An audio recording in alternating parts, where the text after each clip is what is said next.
Alright,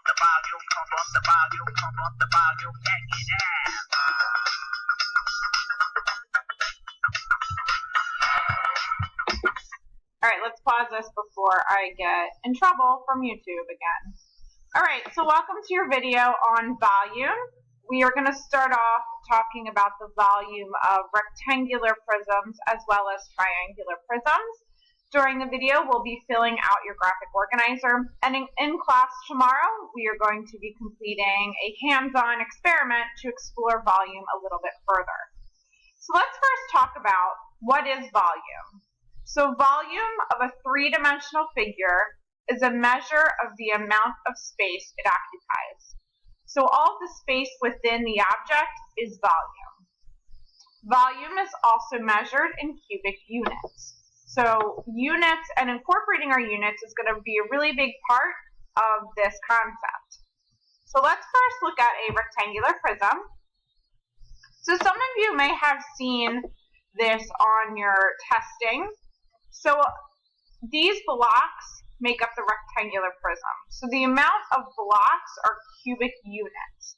So we measure volume in cubic units. So it's how many blocks, in this case, occupies the rectangular prism. We measure volume by length, width, and height. So looking at our first example of a rectangular prism,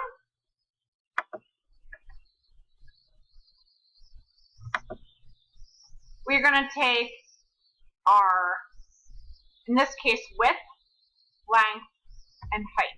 So you'll often see it as area of the base times height.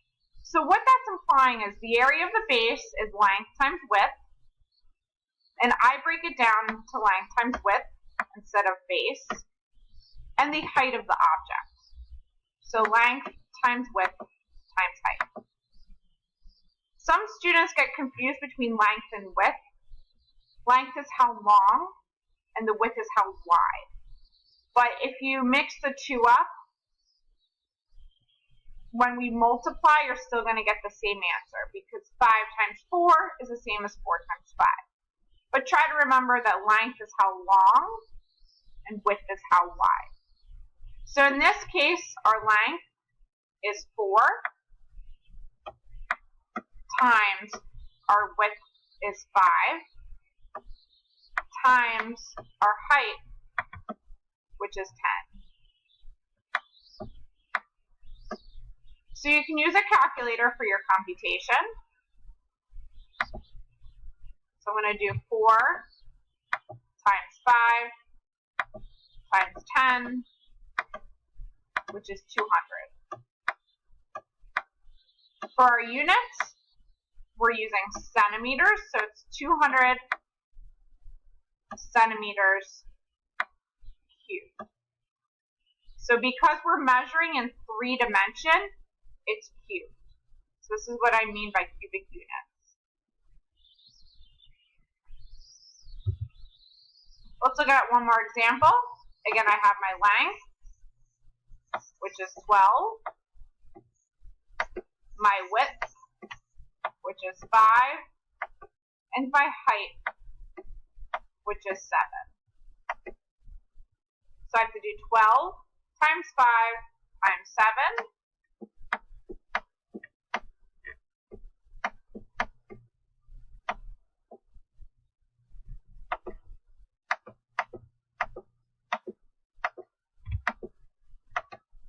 And my answer is 420 inches cubed. Again, without this unit, we can't determine what unit of measurement we're implying. And when we apply this to real world a little bit more, that's going to be really important. So I want you to take out your graphic organizer. Let's give our rectangular prism, which is a fancy word for a box, some dimensions. So let's do 10 inches by 3 inches with a height of 5 inches.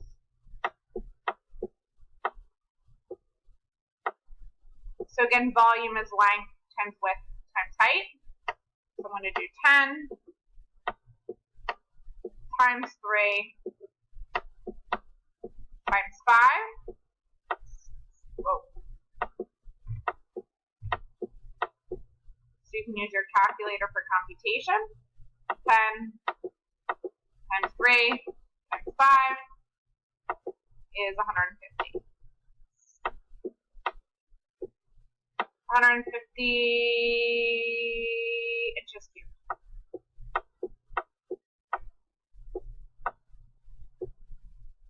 Now let's look at a triangular prism. A triangular prism is half the space of a rectangular prism. So if I were to cut this rectangular prism in half, it would form a triangular prism. So our formula is length times width times height, which is the volume of a rectangular prism. And because it cuts in half, we have to multiply it by a half or divide by 2. So in this case, I'm going to take 4 times 6 times 12, which is my length, my width, and my height. I put them in a different order, but with the property of multiplication, it doesn't matter the order. And then I'm going to take that answer and divide it by 2, because a rectangular prism is half the space of a triangular prism, is half the space of a rectangular prism. So 4 times 6 times 12.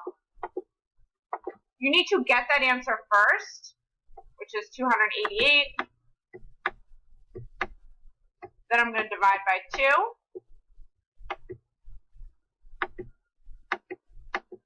My answer is 144. Now if you notice here, I didn't put any units. Let's pretend that they're meters cubed. So let's visit your graphic organizer. Let's give our cute little triangular prism some dimension. So let's determine the length as 7 feet.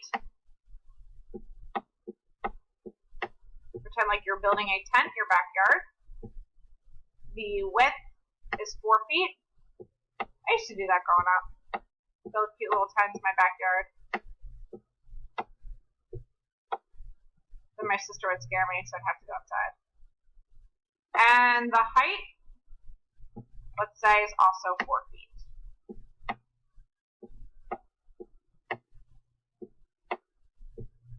That's a lie. It wasn't my sister. It's probably aliens or something from space. My sister's actually really nice to me. Alright, so let's multiply 7 times 4 times 4. Actually, maybe it was Lincoln that was trying to scare me. And we're going to divide all of this by 2. Because again, multiplying by a half means you're taking a half of something, so you can also divide by 2. 7 times 4 times 4 is 112. 112 divided by 2.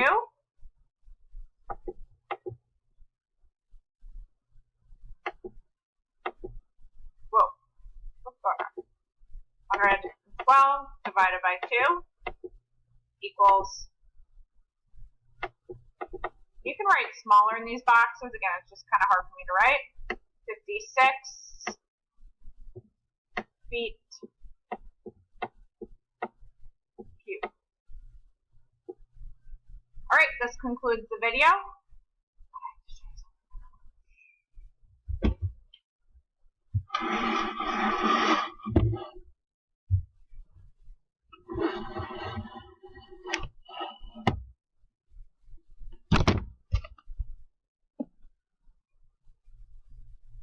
Aww, he loves volume 2.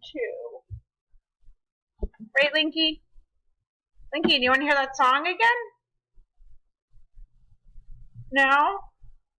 You don't want me to get in trouble from YouTube? Alright.